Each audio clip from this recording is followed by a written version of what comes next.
les récepteurs de motifs communs, hein, de motifs communs des micro-organismes, souvenez-vous, on en a parlé, il y a des glycopolysaccharides microbiens, il y a des molécules qui vont se trouver chez plusieurs espèces, voire même chez plusieurs genres. Donc ici, on ne peut pas parler de spécificité, n'est-ce pas? Nous sommes d'accord.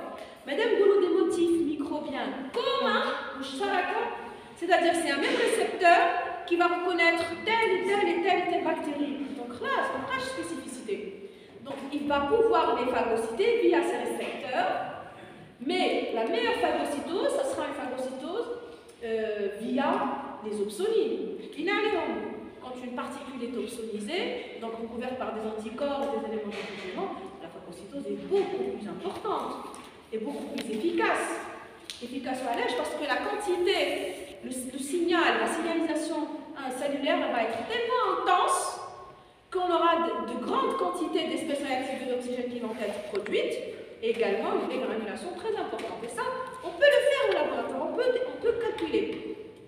C'est-à-dire, on prend un neutrophile, on le stimule avec des LPS par exemple. Les LPS, ils vont avoir différents types de récepteurs. Par exemple, les TLR, on ne se souvient plus, les TLR9 ou autres, il va les stimuler. Là, on va dire, mesurer la quantité d'espèces réactives de l'oxygène produites. C'est facile, on a des protocoles, des appareils qui le font. Très simple, on mesure. Et on prend une particule opsonisée, par exemple du zimosan. Ça, c'est des bactéries. Le sérum, donc il va être opsonisé. Et on l'active avec le neutrophile. Et vous allez voir, là, carrément, on utilise le FMLP. On l'utilise. Il va induire une dégranulation, une phagocytose. Si vous mesurez la quantité d'espèces réactives de l'oxygène dans ce cas-là, quand on stimule le neutrophile de cette manière, elle va être des centaines de fois supérieure. Donc là, la phagocytose est beaucoup plus importante et surtout beaucoup plus efficace. Donc on va éliminer le pathogène avec une grande efficacité. Alors après avoir quitté la circulation sanguine, donc vous pouvez suivre sur le schéma, parce que là le data show ne marche pas, vous pouvez suivre ensemble sur le schéma ici sur le polycopier. Alors une fois dans le milieu extravasculaire, c'est-à-dire qu'il a quitté le vaisseau sanguin, mais dans la matrice interstitielle, le neutrophile arrive au niveau du site inflammatoire où se situe sa cible finale. La cible finale, c'est ce qu'il doit éliminer par phagocytose. Alors, la première étape de ce processus est la reconnaissance.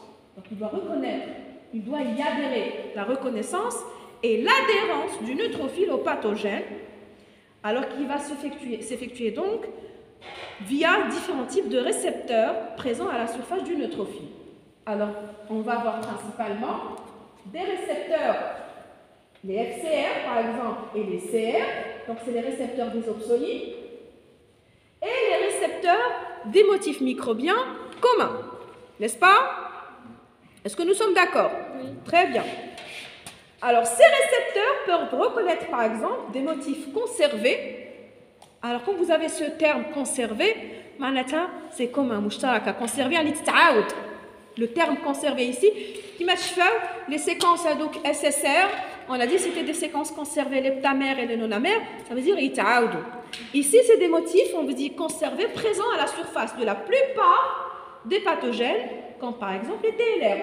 Donc les TLR reconnaissent ces motifs conservés, donc, ou encore les récepteurs des opsonines qui recouvrent les pathogènes, tels que les récepteurs des fragments FC, des immunoglobulines, et les récepteurs des éléments du complément, comme par exemple le CR3.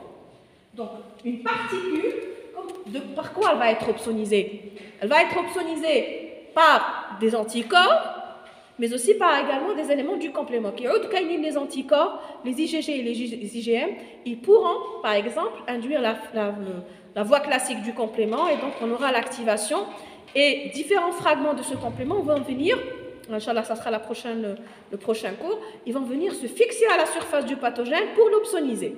Donc, les leucocytes, comme le neutrophile par exemple, il a les récepteurs de la partie FC des anticorps.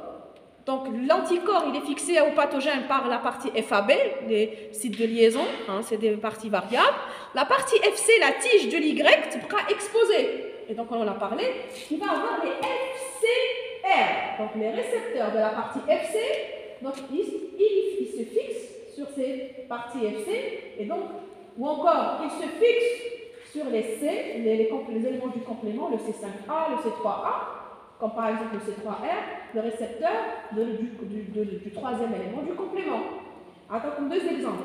Le FC gamma 2RA, c'est quoi le FC gamma 2RA? C'est le récepteur qui reconnaît la partie FC des IgG2 et IgG2A, par exemple. Est-ce que tu as vu là? Oui ou non? Oui. C'est des FC gamma R. Où je m'en ai FC gamma R?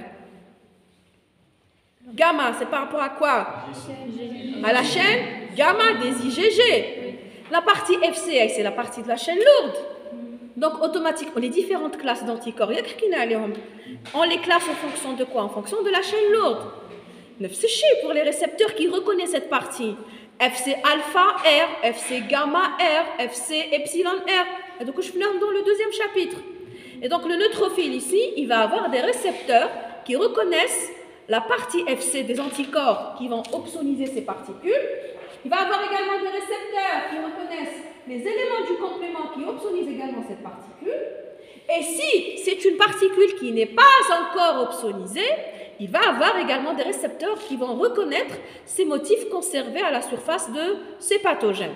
Quand c'est une phagocytose via ces récepteurs, par exemple les TLR, ça va être une phagocytose moins efficace comparée à la phagocytose qui s'effectue par l'intermédiaire de ces FCR et CR. Est-ce que c'est clair?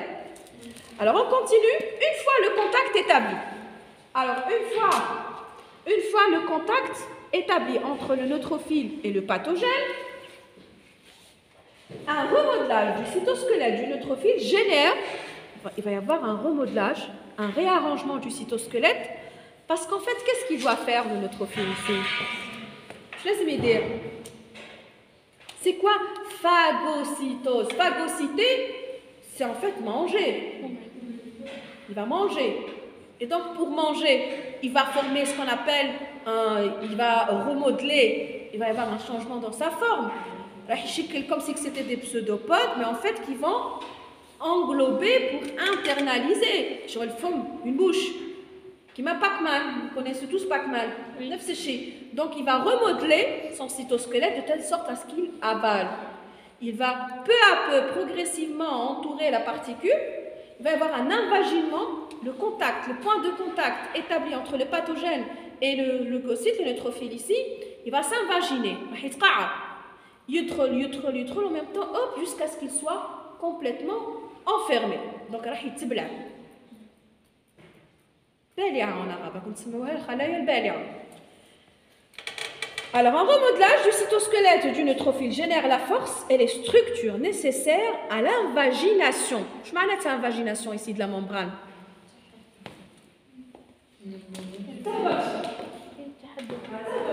C'est comme si, vous voyez, il y a des sols, par exemple, il y a des sables mouvants. Là, ça dit blague, qu'est-ce qu'il faut faire? Donc, vous, qu'est-ce qui se passe? Vous vous enfoncez ce trou jusqu'à ce que vous soyez complètement avalé. C'est exactement le cas ici. Donc là, c'était le point de contact qu'on va avoir.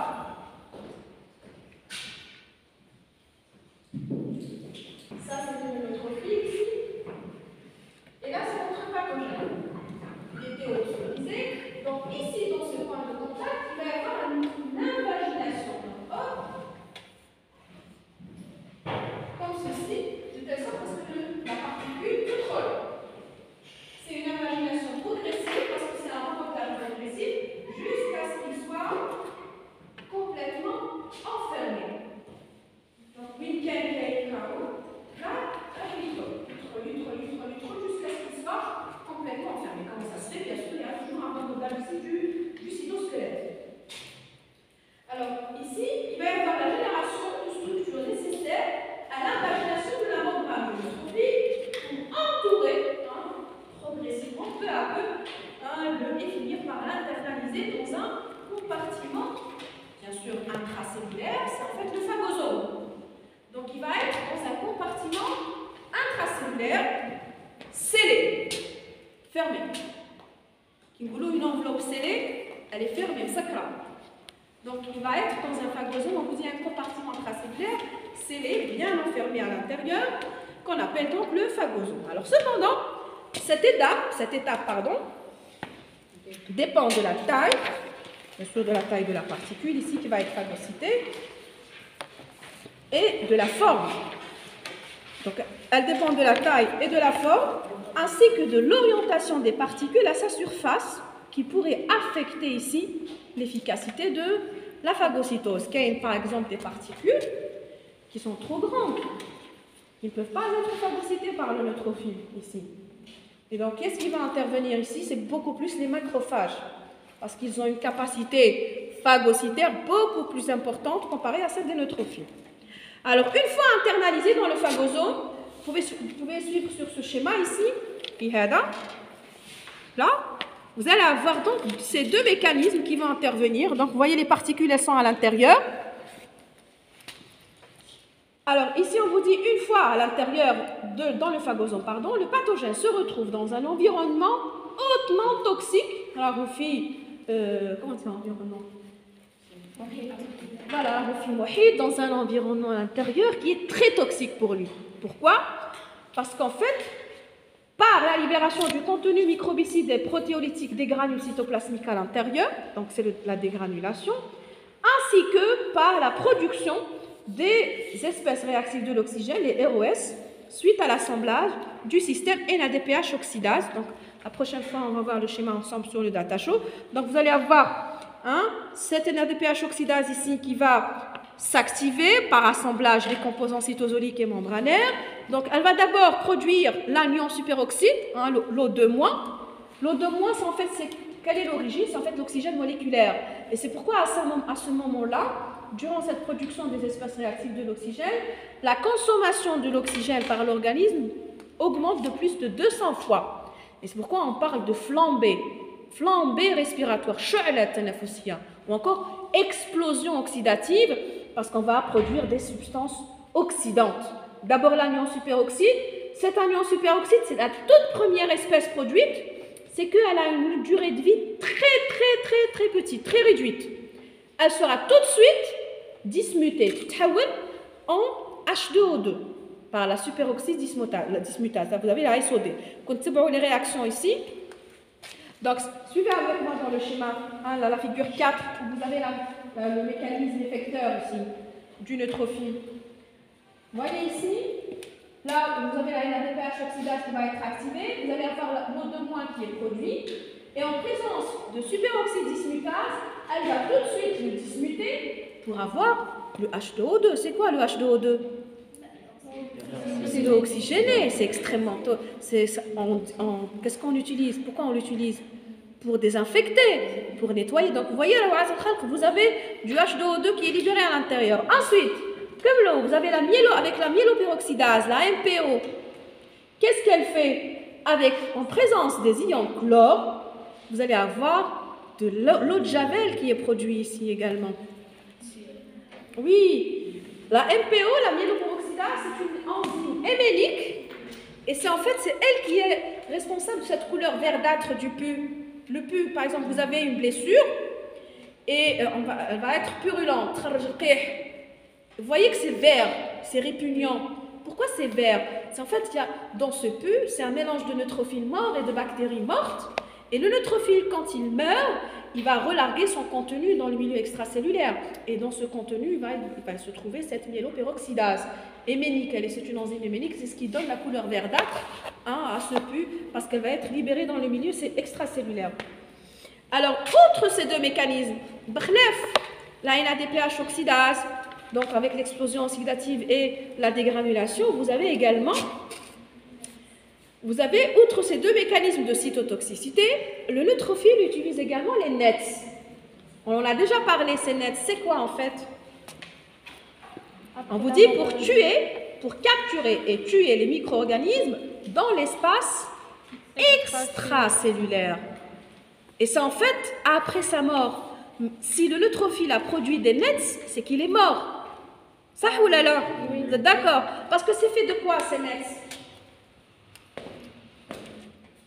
C'est quoi? Et ils sont faits de quoi? Alors en fait, on vous dit, il va utiliser ces NETs pour capturer et le tuer. NETs, c'est neutrophil extracellular traps, piège extracellulaire.